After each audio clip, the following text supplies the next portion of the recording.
سرسبز و شاداب کھیتوں میں پیلے رنگ کے پھول قدرتی حسن کو نکھار کر چار چاند لگاتے ہیں۔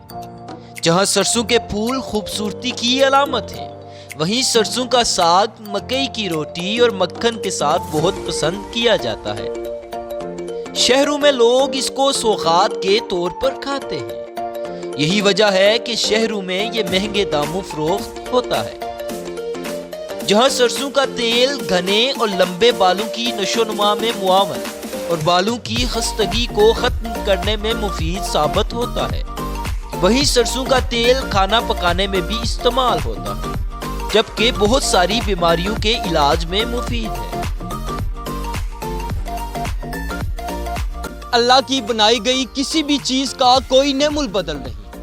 جیسے یہ اللہ کی نعمت خوبصورتی اور حسن میں اپنی مثال آپ ہے، ویسے ہی یہ ہماری ضروریات کو بھی پورا کرتی ہے۔